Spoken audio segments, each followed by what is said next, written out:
We do not want to be walking around with toilet paper stuck on our shoe or to have spinach stuck in our teeth.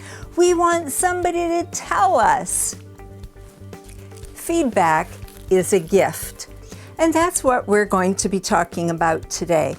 I'll be talking about 3 kinds of feedback. First is sharing with people what they cannot see for themselves. Next is accurate feedback, like a mirror we hold up to people to help them. And third is a spoonful of sugar sandwich of feedback. Again, all to be helpful with people. First, we'll talk about helping people see what they cannot see for themselves.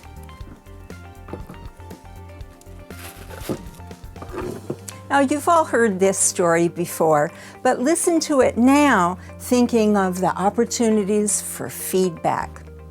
When my son was a little boy, I took him to the circus, and we saw a big, huge elephant tied with a chain to a small pole.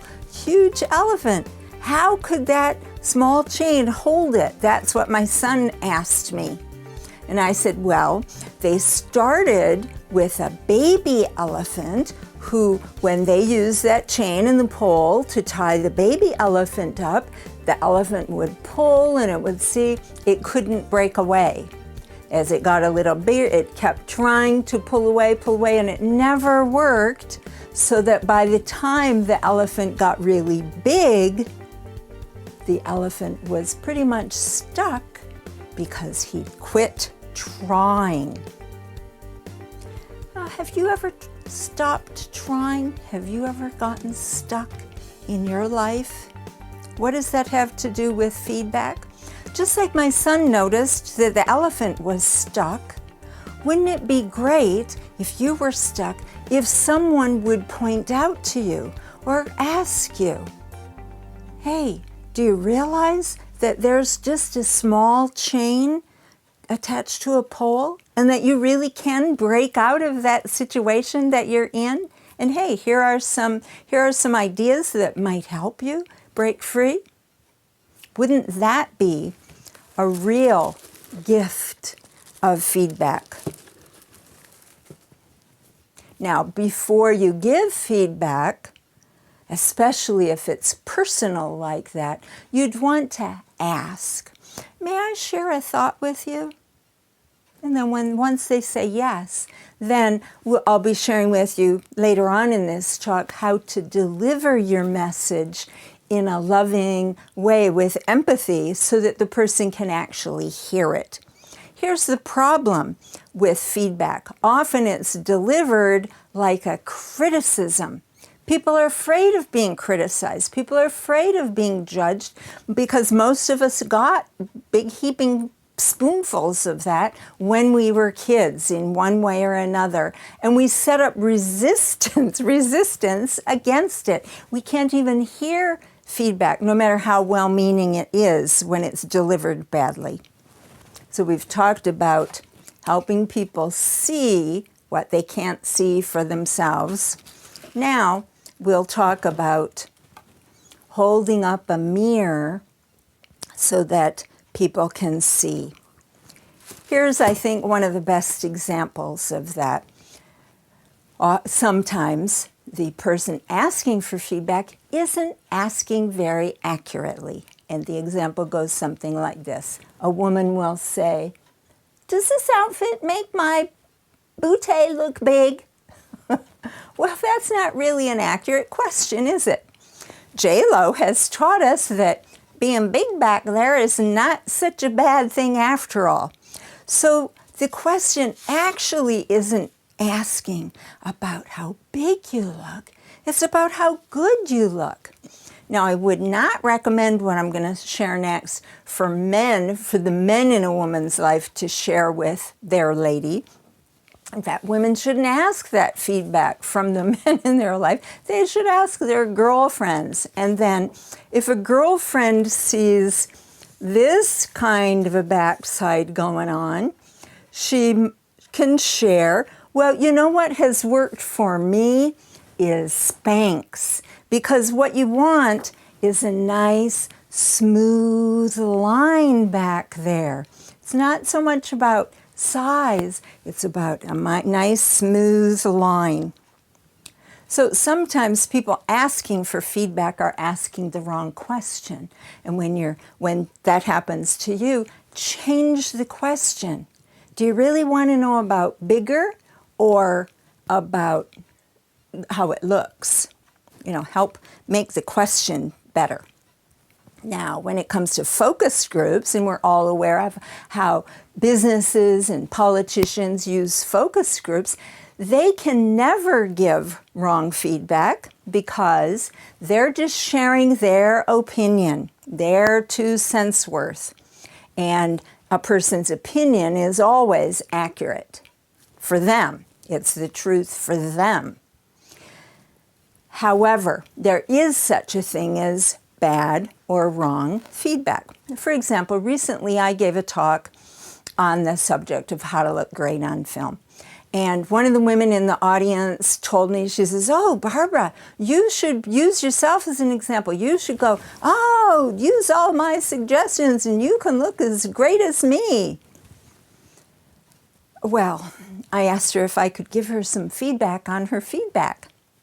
And I said, I would not ever do that. I wouldn't feel comfortable doing that.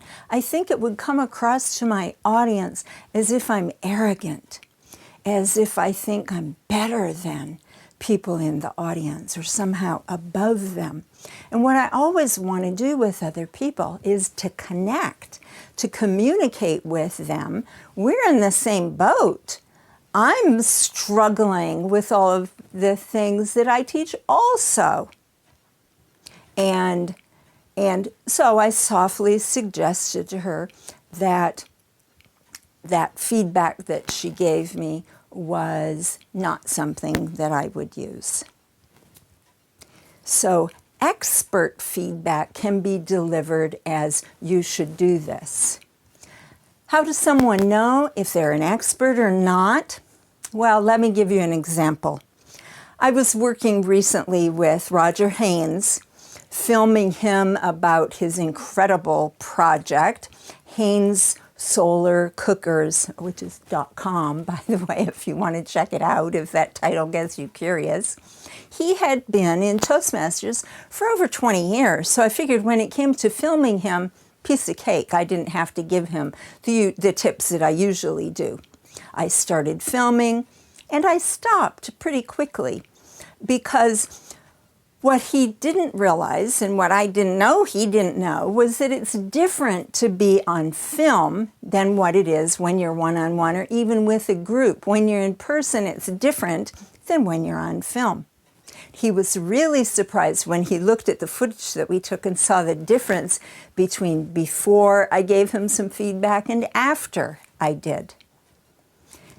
I'm an expert with those kinds of tips because I used to produce a television show. I am a filmmaker. I've made hundreds of videos. I've been on both sides of the camera. I know what works. So I can just straight out tell people, "Oh, do this." But even in that case, I usually don't say just do this. I'll usually say, "Oh, you might want to try this," because it is just easier for the person getting the feedback to hear and to follow through on. If someone isn't an expert, it's a simple thing to say, "Well, my opinion is," or "the way I see it is," or "you might want to try," coaching it in. You can even say, "I'm not an expert, and I think maybe you could try this and see what different results you might get." In addition, there's how to deliver the feedback, and we'll come to that in a moment. So far, we've talked about helping people see what they can't see for themselves, giving accurate feedback, and now we're going to talk about the spoonful of sugar sandwich. Why do I say it that way? Because I don't want to be carrying around a sandwich in my gift box. As an example of this idea, Ben Horowitz, who's the author of a book called The Hard Thing About Hard Things, a book about business management and some of the trials and tribulations that the leaders of an organization come up against, he was being interviewed by Mike. And Ben was expressing, it's hard to be a manager because one of the things that you need to do is give feedback, sometimes negative feedback, to your team. And that's a difficult thing. Let me give you an example. May I, Mike? He asks Mike, may I use you as an example? So he tells Mike, in your interview questions, you might want to do this and this and this and this. Well, Mike was taken aback. And he said, you're right, Ben, that really is hard to take. He says, I'll be laying in bed tonight thinking, God, I suck as an interviewer. I don't even know why I'm doing this show. Didn't feel good about the feedback he got. And then Ben asked him, he says, and Mike, how are you feeling about me right now? And Mike responded without hesitation. He says, oh, I hate you. So how we deliver feedback is very important. See, most of us early on in life got feedback that was delivered as criticism, as judgment, as making us wrong. We ended up feeling worthless, less than, just not good.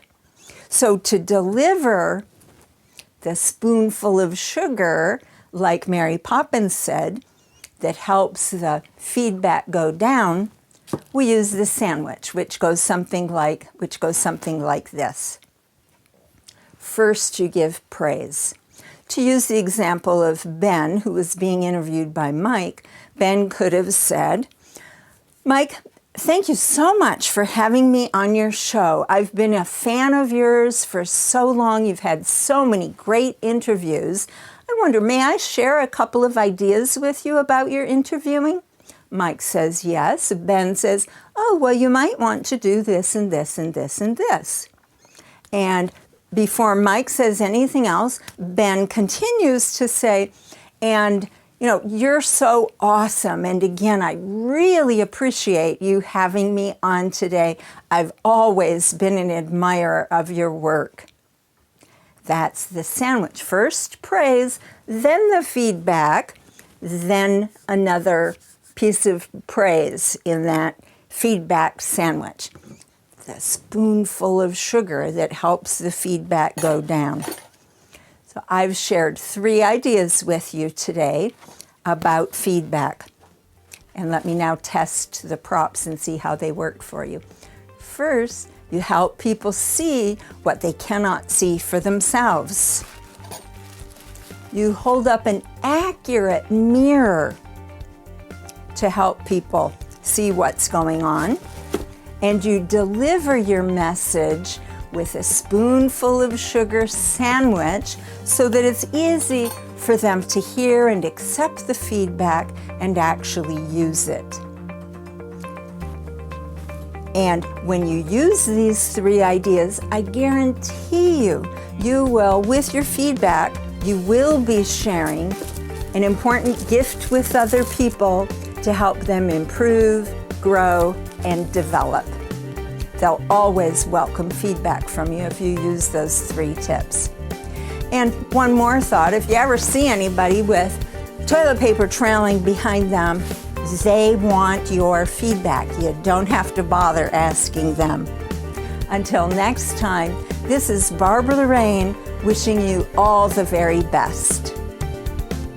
If you like this information, you'll find more. Subscribe to my YouTube page. Sign up to get information at my website, theelephantinyourroom.info. Until next time, best wishes.